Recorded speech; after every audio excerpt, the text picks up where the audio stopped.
So, good day mga ka-smiley. Meron tayo ngayon Honda Beat B3. Yan. So, thank you kay sir kasi pinagkatiwalaan niya sa ating kaagad ang kanyang bagong-bagong motor. Okay. So, mga upgrade ni sir, mini driving light at saka busina, then extra features ng security. Okay. So, tingnan natin kung ilang odo. Okay. Odo. Yun. So, wala pang 500 kilometers. Hindi pa yata to na change oil. No. So, ayun. Thank you. Nabaklas ko na yung kaha na Honda Beat version 3. So, i-reveal lang natin yung wiring niya. Ayan. So, dito. Ganyan yan.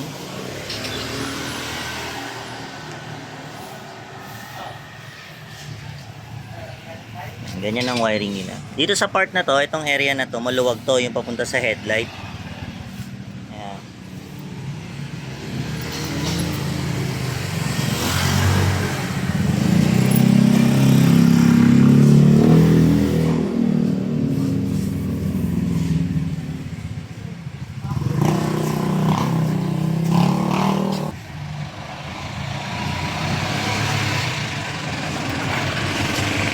Gaganda ng mga coupling. As good to dahil tuluan ng tubig. So dito, ang problema lang, nagkaroon siya ng socket dito. So ito ay pwedeng maging Horror 12 ng mga katulad ng sa Yamaha Aerox. So tatanungin ko si customer kung gusto niyang ipa-direkta na agad to para bago pa mangyari yun.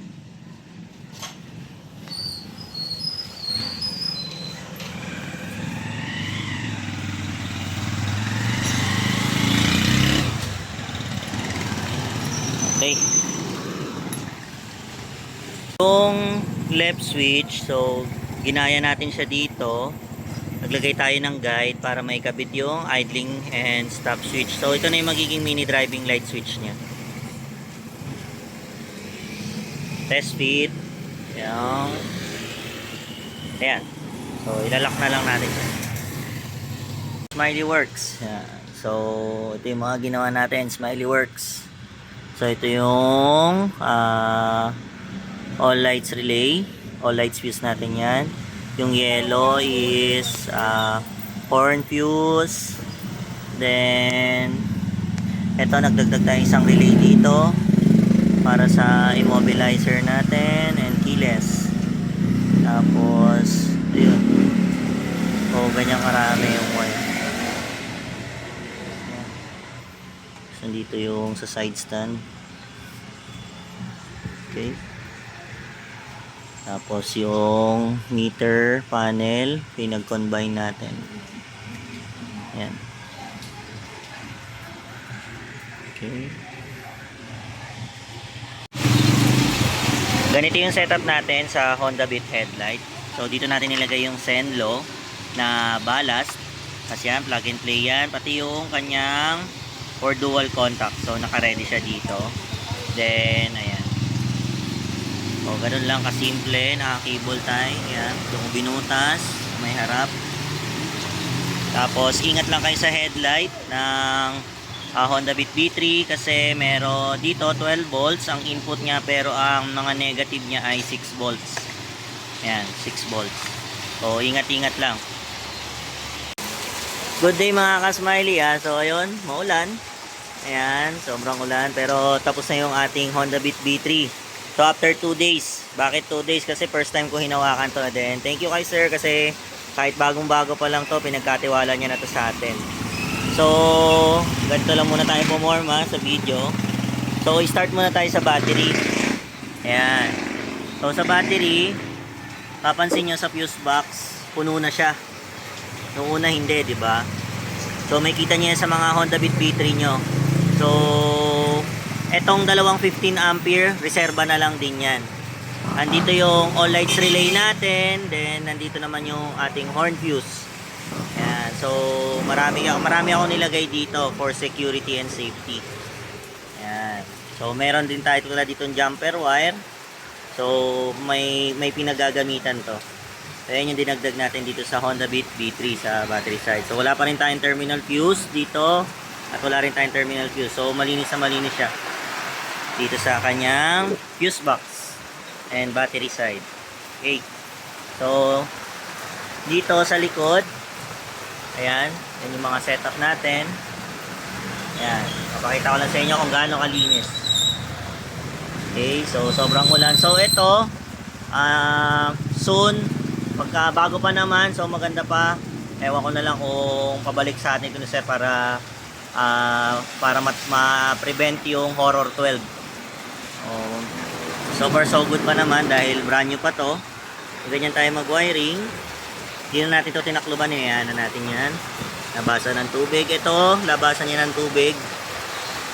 And ganito. So yung terminal natin, pinalitan na natin ng USB voltmeter. Flasher relay, nagpalit din tayo.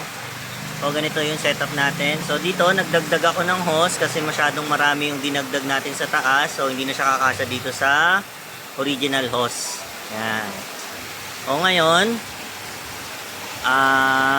dito yung kanyang busina. So walang stock horn si sir. So ganyan lang. Style loud horn lang. Dalawang horn lang. Okay na si sir dyan. Andito naman nakapwesto yung ating relay. Ayan. So sobrang lakas ng ulan. Andito yung dalawang tatlong relay. So ito yung switching relay natin para sa mini driving light. Ito naman yung horn relay natin. Then ito naman yung ating all lights relay. Pero kahit naka all lights relay to, lahat ng headlight at saka yung mga stock lights ni sir, lahat yan naka-fuse pa din doon sa baba. So hindi ko pinakailaman yon pero binago ko lang ng linya. So dito nag-upgrade tayo. Ayan. So naglagay tayo ng idling switch. So hindi lang siya ganun ka-fit. Pero goods naman. Ayan, para ito naman yung sa mini driving light niya. Ito na magsisilbing main power ng mini driving light. Tapos park light sa likod, tsaka headlight. Tapos yung pinakang park light sa unahan, kasi walang park light ang Honda Beat B3. So nag-dual contact na lang si sir. Ayan. Dual contact. Okay. So yun na yung pinakang park light sa harapan, then headlight. And dito, hazard switch. Ayan, hazard switch yan. Sa likod, ito, meron tayong switching relay. Napaka-importante nito para sa Honda Beat B3. Kasi nga, 6 volts lang yung nasa headlight ni Honda Beat B3. Kaya sa mga magtatangkang mag-wiring or maglagay ng headlight park light para sa Honda Beat B3, iba yung pag-iingat lang po. Ayan. Tapos naglagay din tayo ng buzzer. Ayun, sa ilalim para sa kanyang signal light. So, buzzer yan. So, ganito yung wiring. So, tingnan nyo na lang yung pwesto nung naka-okit dyan. So, may marking naman yan.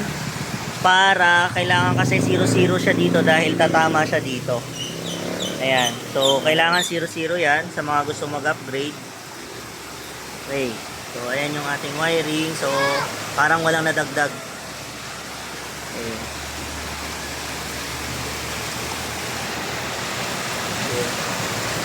So, test tayo.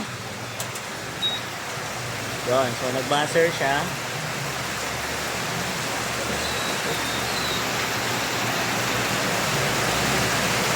Ayan. So, pag ni-start natin, ayan. So, busina.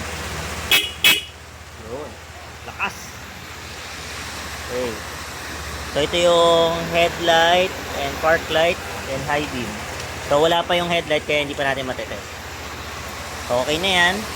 For the meantime, kasi ito yung socket ng kanyang mini driving light, plug and play. Tapos ito yung sa dual contact. Ayan. Okay. So, balik ko lang yung kaha kahit sobrang ulan.